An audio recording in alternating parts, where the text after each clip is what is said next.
ولقد صرفنا في هذا القرآن ليذكروا وما يزيدهم إلا نفورا قل لو كان معه آلهة كما يقولون إذا لابتغوا إلى ذي العرش سبيلا سبحانه وتعالى عما يقولون علوا كبيرا تسبح له السماوات السبع والأرض ومن فيهن وإن من شيء إلا يسبح بحمده ولكن لا تفقهون تسبيحهم إنه كان حليما غفورا. صدق الله العظيم. أهلا بحضراتكم. النهارده هكلمكم عن موضوع يبدو للبعض مننا انه غريب شويه او ما سمعناش عنه قبل كده، وهو الاتصال في النبات او بلانت كوميونيكيشن. كلنا ندرك ان النبات كائن حي يقوم بعمليات حيويه وعمليات فسيولوجيه عديده، منها عمليات زي البناء الضوئي والنمو والتنفس، ويحتاج الى الماء لكي ينمو، ويحتاج إلى العناصر غذائية معينة. ولكننا ندرك جميعا أو بعضنا يظن أن النبات هو كائن صامت، كائن لا يتكلم أو لا يتحدث أو ليس له لغة يستطيع أن يتواصل بها مع الكائنات الأخرى أو السيمبيوتيك بارتنرز أو الكائنات المشاركة له في البيئة، سواء كانت هذه الكائنات نباتات أخرى من نفس الجنس ونفس النوع، أو نباتات أخرى من جنس آخر ونوع آخر، أو الكائنات الحية حتى الدقيقة التي تتعايش معه في البيئة كالفيروس والبكتيريا والفطريات والحيوان أو الطيور أو حتى الحشرات أو حتى التواصل مع الإنسان. ربنا سبحانه وتعالى خلق في النبات لغة يستطيع أن يتواصل بها، وده اللي كشف لنا به علم البلانت كوميونيكيشنز، وهو فرع أو أحد فروع علم فسيولوجيا النبات. النبات الحقيقة علشان نفهم موضوع الاتصال في النبات، مسألة الاتصال هي عبارة عن علاقة ما بين طرفين، طرف بنسميه الميرور أو الطرف المرسل أو الباعث، وطرف آخر بنسميه الطرف المستقبل للرسالة أو الريسيفر، وبيكون ما بين الطرفين دول رسالة أو مسج معينة بتصل ما بين الطرفين، ولازم يكون في وسط تنتقل فيه هذه الرسالة. طيب، الرسالة اللي ممكن تصل أو تتحرك عندي هنا في النبات، أو مش لازم تكون رسالة نصية أو لفظية، ممكن تكون عبارة عن سيجنالز أو إشارة. الإشارة دي ممكن تكون إشارة كيميائية أو هرمون معين بيتحرك من مكان لمكان، أو يكون مثلا إشارة كهربائية أو إشارة صوتية معينة وهكذا. طيب، هنبتدي دلوقتي مع بعض. ممكن نشوف الإشارة مثلا إمتى النبات يستخدم الإشارة الكهربائية. الإشارة الكهربائية بيلجأ ليها النبات لما يكون في تأثيرات سريعة أو استجابة أو استرس معين وقع على النبات، ويريد النبات أن يعبر عن هذا تجيب لهذا الريسبونس يعني أو الاستجابة دي يكون بسرعة شديدة، فبيلجأ في الحالة دي إلى الإشارة الكهربائية. زي بالظبط ما بيحصل الكلام ده في الإنسان. الإنسان طبعا احنا عارفين إن هو بيمتلك جهاز عصبي مركزي مسؤول عن مسألة التواصل. هنشوف دلوقتي حضراتكم في الفيلم اللي قدامنا ده، ادي احد علماء النبات بيوصل جهاز معين. الجهاز ده بيستطيع قياس اشارات كهربائيه معينه تصدر من النبات لما يتعرض الى استرس معين. الاسترس هنا عندنا هو عباره عن احداث جرح في النبات. الجهاز متوصل اعلى الشجره زي ما حضراتكم شايفين، وابتدى يعمل في نوع من الجرح ده. هنشوف دلوقتي في ريسبونس اهو زي ما حضراتكم شايفين، او في اشاره كهربائيه بتنتقل بسرعه لبقيه اجزاء الشجره في الاعلى، بتقول له ان في خلل او في حاجه حصلت معينه.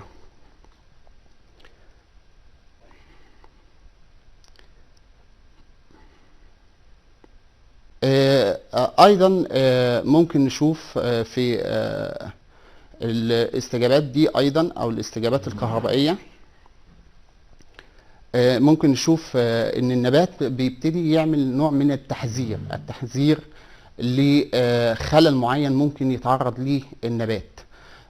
هنستغرب اكتر ان النبات ممكن يتواصل مع الانسان، او هو انه يشعر بالالم ويبتدي يوصل الشعور بتاعه ده من خلال اشاره معينه في المحيز او في المكان اللي هو موجود فيه. فلو فرضنا مثلا ان النبات موجود في حيز او موجود في مكان، والمكان ده اعتاد شخص ما ان هو يرعيه ويرويه بشكل كويس جدا، وبعدين جه شخص اخر بيبتدي يقطع ورق في النبات ده، هنستغرب كتير جدا لو عرفنا ان الانسان او الشخص اللي هو اعتاد ان هو يعمل دامج للنبات ده او يعمل له خلل معين، ان النبات بيصدر اشاره معينه لما يكون داخل. اوكي، ممكن نشوف الكلام ده في الفيلم التاني. التجربة دي اتعملت في الاتحاد السوفيتي من فترة الستينيات تقريبا. ادي نبات موجود في حجرة، وبعدين حضراتكم زي ما شايفين بيعرض النبات لدخان معين. كانت الإشارة طبيعية خالص، ابتدت الإشارة تتسارع. ده نتيجة الدخان أو الاسترس اللي حصل للنبات. ادي نبات مش متوصل بجهاز، الجهاز ده بينقل إشارات كهربائية زي رسام المخ الكهربائي بالظبط. هيبتدي يقطع في النبات، ونبات آخر تاني هو اللي متوصل بالجهاز. شوفوا حضراتكم دلوقتي وهو بيقطع في النبات، هنشوف رد فعل النبات التاني اهو.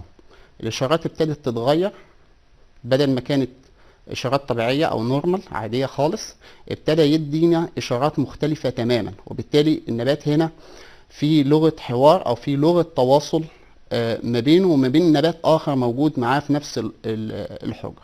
وبالتالي نقدر نقول ان النبات بيقدر يحس بكل حاجة ممكن تحصل قدامه، وهي النباتات كائنات ذكية جدا. ادي اهو برضه نفس الحكاية، بتقطع في نبات والنبات ده غير متصل تماما بالجهاز. هنلاقي ان النبات الاخر المتصل بالجهاز بيشعر بما يحدث للنبات اللي بيتعرض للدمج او بيتعرض للتلف اللي بيحصل ده. طيب، يبقى اذا ادركنا من هنا ان النبات بينتج اشارة معينة. هذه الإشارة بتدينا نوع من التحذير علشان يبتدي النبات يستعد أو يعمل الدفاعات الخاصة بتاعته فيها. طيب، هنشوف دلوقتي برضه مع بعض مثال آخر للاستجابة الكهربائية أو الإشارات الكهربائية اللي ممكن تصدر عن طريق النبات. الاستجابة أو الإشارات دي خلوا بالكم حضراتكم إن هي ممكن تصدر أو تتحول إلى ساوند أو تتحول لصوت معين. ده ممكن نشوفه برضه في تجربة قام بيها اليابانيين. هنا مجموعة من الناس أو الأشخاص اللي بيتحدثوا إلى نبات متوصل بالأجهزة. هنشوف حضراتكم طبعا محدش متوقع إن هيكون في رد فعل من النبات. هي بتكلم النبات، وطبعا هتستغرب دلوقتي ان في اشاره معينه او اشاره بتصدر عن الكلام ده. لا، النبات بيقدر يستجيب للكلام وبيستجيب ايضا للموسيقى. ممكن الاشاره الكهربائيه دي تتحول زي ما قلنا لحضراتكم الى او يكون في رد فعل في صوره موجات صوتيه. فنجد ان النبات مثلا يبتدي يحول النغمات بتاعته الى موجات صوتيه معينه، وبالتالي ممكن يحصل نوع من الترجمه للموجات الصوتيه دي لنغمات معينه في السلم الموسيقي. وبالتالي احنا ممكن نسمع عزف للنباتات او عزف موسيقي للنباتات، وده ممكن نشوفه في الفيلم اللي قدام حضراتكم الجاي. ده نبات اهو متوصل بجهاز زي ما حضراتكم شايفين.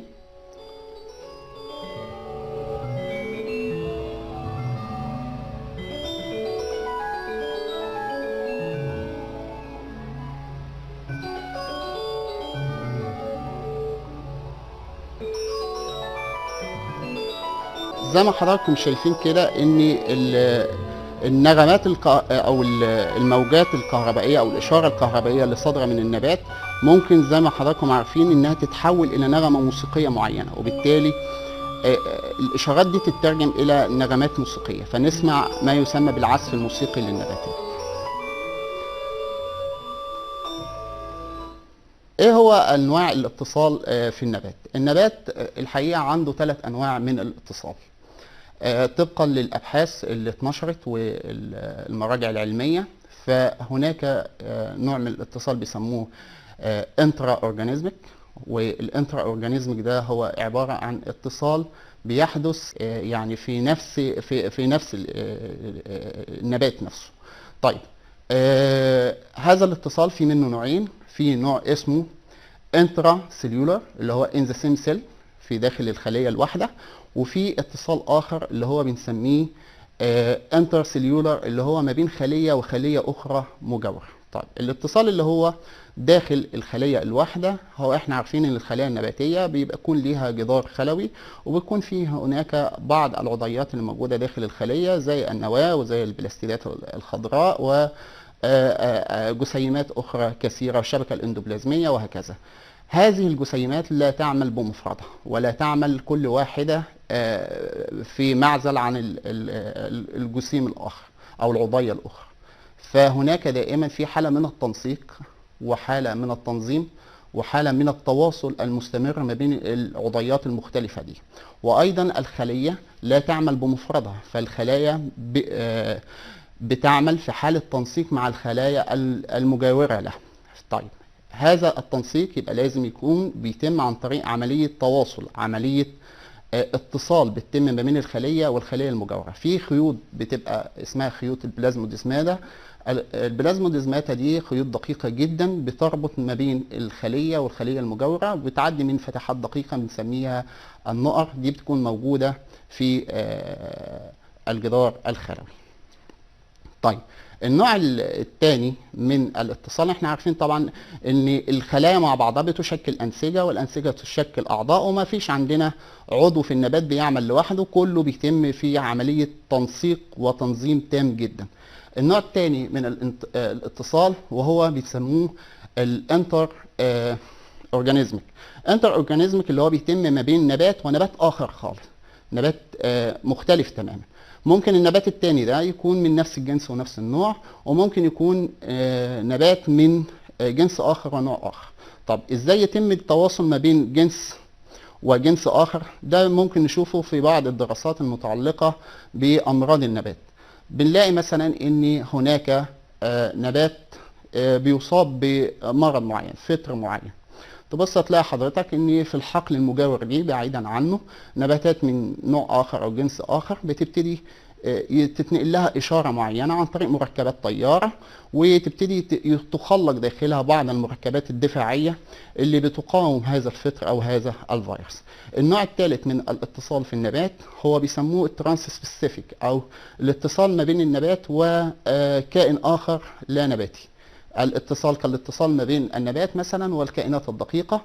العلاقات اللي قلنا عليها بتكون في علاقات متداخلة ما بين النبات مثلا وكائن آخر دقيق زي الفطر أو البكتيريا أو الفيروس، إن هو يبتدي يشعر النبات بوجود هذا الكائن إذا كان كائن مفيد أو كائن ضار، ويبتدي يكون جواه بعض الاستجابات الدفاعية.